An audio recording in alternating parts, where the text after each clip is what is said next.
This is Luton, and I'm here to talk about the new upcoming patch, which is going to go live on June the 4th and the 5th. This is going to implement a load of changes. I'm going to go through some of them and going to try my best to not just read down through the list. Two of the biggest changes that people are going to be looking at is the M26 Dart. That's going to be fixed, apparently. It says that the M26 would accidentally fire assault rifle bullets instead of shotgun pellets, and it says that this will be fixed. Also, they're going to be fixing the suppression effect, and apparently as well, some people felt that the suppression effect was too high. I've actually kind of been enjoying that because I think that you should be suppressed if you're getting fired at. But apparently some people find that's a little bit too severe, so they're going to roll it back a little bit or whatever, but you know, seriously, you can take it or leave it as far as I'm concerned. But apparently they're going to do that, and apparently people want it, so there you go. Another change they're going to be making is that for console private servers or custom servers, they're going to be adding a little symbol, and that's going to supposedly allow people to know when they've made custom rules for those servers. And it says that this can be a ranked or unranked server, as some rule changes will turn a server unranked. But basically what that mainly is people don't want to be joining in these marathon 500 ticket rounds, 200 ticket rounds, whatever. People want to know whether they're playing a round which has got normal rules or custom rules. An interesting thing to note though is, as I stated on another video the other day, I don't think this extends to people dictating the kind of weapons that they can use on the servers. I think this is talking literally about the server parameter rules that you can set yourself. And it is worth noting, as I said on another video, that according to certain terms of service and so on, that you really shouldn't be dictating whether people use shotguns, whether people use claymores, whether people use knives, whatever. Okay, you're not, if you're playing on a public server and it's ranked, okay, you can't dictate that, and it could potentially get your server taken away from you, and that has happened to some people, and I think some people have got it back afterwards. But if it was me, I wouldn't be going around dictating, if you're going to run a public server, what people can use. But I think this will still be overall a good change, because people want to know what servers they're getting into, and hopefully that's going to help a little bit with this little symbol change. Okay, so now we're moving on into the vehicle related changes, and one of the first ones up here, they're going to be tweaking the F-35 handling, and it says to closely resemble that of the Su-35. I'll be interested to see whether they actually do that. I can't really see that it's going to be balanced up that well, but we'll see what happens with that one. Jet and helicopter ECM jammer should now deflect missiles more reliably when it is active. I'm kind of interested about this, as many people will know I've done a lot of testing on the ECM and made multiple videos about it and how these things will get affected, and I've tried my best as well to answer questions that people have asked, and any sort of personal opinions people have had about how this thing could function. I've tried to go in, test it, come back, so it looks like I'm going to be doing more ECM testing after this next patch. But I think it's very interesting that it says that jet and helicopter ECM jammer should now deflect missiles more reliably. So it looks like from what they're saying, my original conclusion was correct, that it wasn't functioning properly and that it should deflect missiles. So we'll see what happens with that one. Fixed an issue where vehicles wouldn't spawn if their intended space was occupied by a deployable gadget. The vehicle will now spawn as intended, and the gadget will be destroyed in the process. Just a little glitch fix there. Fixed AA missiles not doing damage to vehicles moving at very high speeds. So a lot of these are kind of just balancing issues, just general glitch issues. Okay, the next two are kind of guided ones. Reduce the direct damage from unguided javelins to require better side hits for one-hit disable. Basically what they're saying is that it was too easy before to just fire a javelin and get a really strong hit on a target. So now they want to make it much more specific where you hit the vehicle from, how it's going to affect it. So again, I think that can only be a good thing, because it means that people they really have to think a little bit more about what they're doing rather than just fire and forget. So hopefully that'll have some kind of impact on the game. Means that vehicles will be a little bit more viable, and you can take a few more hits, etc. Maybe you need a bit more teamwork to take those vehicles down. So yeah, it should be good on the whole.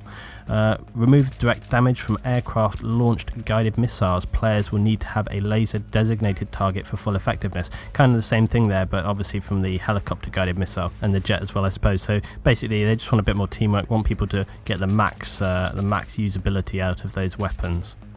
adjusted helicopter rockets to their original pre-patch damage value against armoured vehicles. This is a reduction, a revert of a knock-on effect that was introduced accidentally. I did actually notice this when I was testing some stuff in my guides, but I never got around to making a video about it, and the fact that helicopter rockets would do a lot less damage against vehicles. But interestingly, if you had a gunner and he was still putting rounds down, you could still take out a vehicle no problem with one hit. Or one pass, I mean.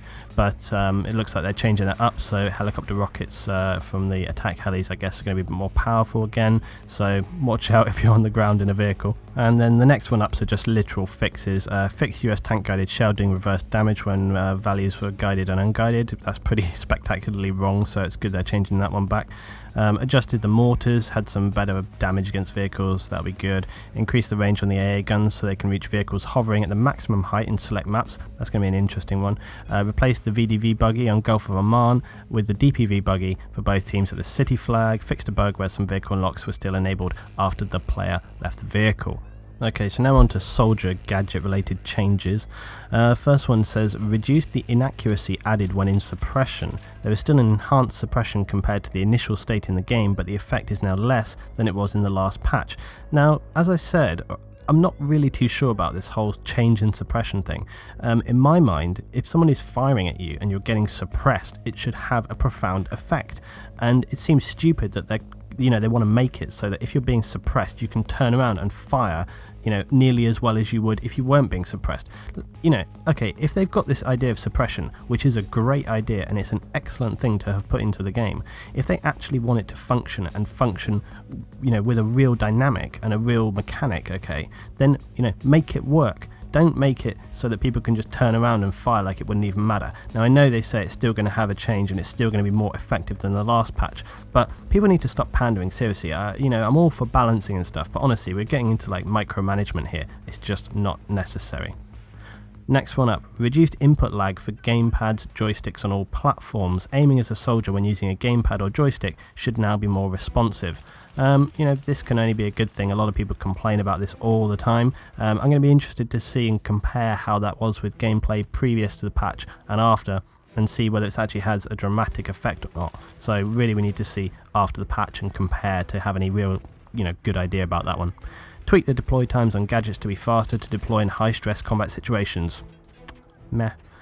Greatly improve the responsiveness when deploying a bipod when going prone and shortly after moving. The bipod deploy should no longer abort if the player deploys the bipod immediately after stopping. Jesus, try saying that like 3 times quickly. Yeah, okay, bipod moves, wicked, whatever. Fixed bug where you couldn't deploy the mortar anywhere on Grand Bazaar. I actually ended up running up and down this whole level after the previous patch and I was going, I can't place my mortar. Wow, this new effect that they've put in is really profound. So I'm glad that was a bug and not just me, although I feel kind of stupid now that I ran up and down the whole of Grand Bazaar trying to place my mortar and I wouldn't have been able to at all. Okay, what's up next? When changing the accessories of a weapon in the customize screen, the weapon previously selected in the deploy screen will now automatically be selected when entering the accessories section. Oh, thank you God, that was so irritating. You have to go back and swap around and it was very frustrating, so that'll be a time saver and really useful in game. Increase the effectiveness of the aim assist at close range. Testing in close quarters proved our current assist to be inadequate in tight quarters. This is a global change and will improve the effectiveness of aim assist for all modes and maps. Aim assist over distance is still significantly less effective. This is console only as aim assist is not present on PC. If you prefer, you can turn it off on console. I'm really not sure about this one, and I would prefer if there was just no aim assist. I know why they do it, because obviously you're using a joypad and therefore, the controls are slightly different, etc, etc, etc. But I just don't like the idea that someone is having slight computer control, and I definitely don't like the idea that moving into close quarters, some people, it's just going to bring up a bit more of a balance than perhaps should be necessary. So yeah, I'm not really a big fan of aim assist at all. I would prefer if it just was removed and then at least everyone's on the same, level playing field, as it were. Okay, players will now spawn on the radio beacon looking in the same direction the beacon is facing. The beacon always faces in the direction the player is facing when it is planted, so let's remember that one. Previously, the beacon's direction had no impact on the player's spawn direction. That could be pretty important because depending on what kind of situation you're in and depending on how you're using the beacon, it really could matter, because obviously those seconds count when you spawn, especially if you're in a very, very heavy firefight. So that is a good change, but let's hope people don't get confused when they're placing those things down. The spawn preview camera on the spawn beacon has been updated to better reflect the direction the player will be looking when he spawns. Again, good thing. Not much to say about that one. 40mm smoke now stays longer again. Yay! For me, that is epic because everybody knows how much I love using smoke. It's pretty much the only thing I ever use for my grenade launcher, so that is amazing, and it'll be definitely really, really useful for tactical things. Tweaked some tracers on sniper rounds to have better visibility at range. The tracers are smaller. Okay. Tweaked the flashlight so it's less blinding at the edge of the screen. Again, I'm sure that's going to be negligible. Fixed a bug where you couldn't pick up your deployed gadgets after being revived. Again, thank you very much. Okay, now into the weapon related changes. Now, I've tried to talk a little bit about stuff, but with weapon changes, they really are just kind of technicalities, so I am just going to read through them unless I really think it's worth talking about. Okay, first up, fix the M26 thing. We talked about that. All semi-automatic sniper rifles now probably have shorter range when using a suppressor. That's very good. The L96 now probably shoots when the iron sights are aimed. Yeah, you would hope so, wouldn't you? The SKS now has the proper damage values when using a suppressor. The damage was previously too low at close range. Slightly reduce the suppression effect also of SKS rounds. Decrease the long range damage of the SKS to highlight its close to medium range role. Thanks for that. Slightly decreased the foregrip aimed accuracy penalty on the M4A1 to bring it in line with other guns. Slightly increased the foregrip aimed accuracy penalty on the SCAR. Reduced some of the vertical recoil and zoomed accuracy penalties added to the FAMAS in the previous update. F2000 foregrip accuracy penalty reduced and recoil reduction bonus increased. AK foregrip recoil reduction bonus increased. SG553 also increased. And the FAMAS full grip recoil is also going to have a reduction bonus increased. I think it's really interesting, these changes to the foregrip that they've made. It's obviously had, a profound effect from last time, and a lot of people, including myself, felt that on many weapons you were better off just not using it at all. So they clearly have noticed this, and they want to make a change with it. So it's going to be interesting, but again, you're not really going to know how that is until you get into the game and test out the guns. So what I would say is when the patch comes out, if you have a favourite gun and it's one of those in the list there, F2000, AK, SG553, FAMAS, the M4A1, SCAR. SCAR obviously is a negative change, but test it out all the same. You're going to need to have a little look and see how your gun handles. I would suggest getting with some friends on some team deathmatch before you move into actual public games, and just test stuff out, feel what's good for you, get a better grip of your gun before you start playing. Okay, so on with the technicalities. Fix the M416's M26 with flechettes not having a name in the kill log. A fix so all clip-based LMGs have extended mags as an available unlock. That's pretty nice, to be honest. That'll be, making a lot of people happy, I think. All semi-automatic shotguns now fire at 220 RPM. I seriously care less about this crap. There was previously a small difference between them, whereas now they have different pellet counts instead of rates of fire. That's so interesting. Improve the recoil and accuracy of the M26 to match the 870. Reduce the impact suppression has on shotguns. Shotguns are still affected by suppression, but it should no longer significantly impact their accuracy from the hip as it previously did. The 870's pump action speed has been increased slightly from 0.55 seconds to 0.48 seconds. Holy crap, that's going to be a game changer. The empty reload time of the 870 has also been reduced slightly.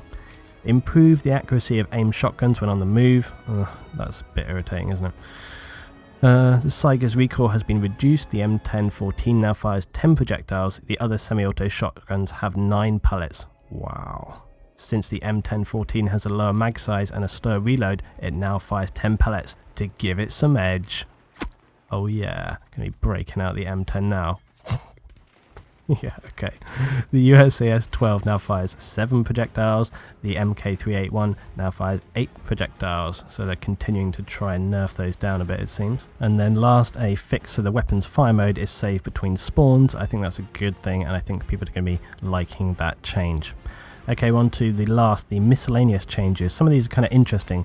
Added colorblind options for consoles, and also added colorblind icon for squad leader, all formats. This is kind of interesting. Now this support has already been introduced for PC players, and basically what it does is it's going to add little, colorization above players so that you can see if they're on your team or not. Now this could obviously help some people. Personally, I hate that because the more sort of colory display stuff you have on your screen when you're playing, I find just detracts from the game and it annoys me. But for some people I can see that's going to be a really good thing, and for console players, you do get like a very wide spectrum of people playing the game there, so that can only be a good thing, I guess. It is optionable to turn it on or off, so thank God for that, because if you had to have it like on all the time, that would be irritating.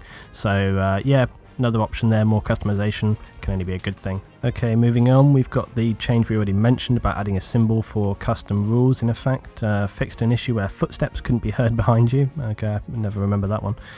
Fixed so that the arming of an MCOM station will not be cancelled if you look at a dropped weapon. What the hell is that? If you look at a dropped weapon? Anyway, okay. Fixed an exploit where you could teleport to the AA gun on carriers by firing an EOD bot is the door. Okay, fair enough. Fixed co-op ammo HUD not showing on first enter. Fixed so you get prompted if you really want to switch team when pressing the switch team button. Okay. Fixed so that assignments are being correctly sorted on the My Soldier assignment screen. Fixed an issue with comma rows not working on soldiers in vehicles, that's for your PC guys. Added blinking capture point icons in the 3D HUD and added blinking neutral icons in objectives bar. I think we need to see that in game to really get an idea about what that is, but obviously just some icon changes, and last time they did that it was good, so I'm thinking this will be positive as well. Composed a more informative error message for when a console player attempts to rent a server in a location where there are currently no servers available. I guess that's good if you want it, but most people I know have got servers, but yeah, I guess more info is always a good thing, and more support for everyone. Yeah, okay, that's good.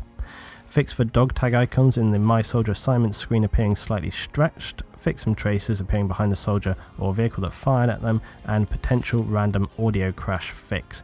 Thank you for the audio crash fix. It's been here since day one. A little bit irritating that it's taken them 6 months or more, or whatever, to actually fix that, but I'm glad that it is actually getting fixed, because nothing more annoying when you're in the middle of a really good game and you're trying to use your kind of senses all around you, and all of a sudden, boom, no sound, and you can only hear gunfire, whatever. So hopefully that'll be securely fixed and stable, and we can enjoy the game as it's meant to be enjoyed. So overall, I think this is a great patch. I think they've added a lot of things that people have been complaining about. They've added some other things as well. It's interesting that this one didn't get speculated about. I think it's because people have been talking about premium and all the other stuff so much. No one was that interested in these patches, and really didn't see too much about it until it got released. But it's good. I think as well, it's great that they're bringing this out before the DLC update. It shows that they're not just so focused on producing this content, because that's something that everyone's been saying a lot this week. I've done about 4 or 5 dual commentaries or interviews or chats that I've had with people, other producers of videos and stuff, talking about these new DLCs, the premium and all this kind of stuff. And basically, so many people, I've seen so many comments, you wouldn't even believe so many comments on all the videos and stuff, things that I've been making, other videos that I participated in, and so many people just hating, going, this sucks, why are you having premium, blah blah blah, they don't care about the game, they don't care about fixing it. Well, okay, look, they've just released a massive fix patch right before they're doing it, so I really don't think people that are complaining in that sense have got a leg to stand on. DICE and EA, okay, they're a company at the end of the day, but look, they're trying to make an effort, they're trying to get involved, they're making these fixes. This isn't even that long since the previous patch, and they've made quite an extensive patch list. They're addressing the issues that people have been complaining about, they're listening to what people say, they're going back in, they're fixing things that they changed last time to try and bring them back in line. No one's going to agree on everything, but at least they're making a change, at least they're trying, at least they're getting involved actually with the community, and that's a hell of a lot more than can be said for other developers of other games. This has been Luton, and catch you for the next one. Thanks for watching, guys.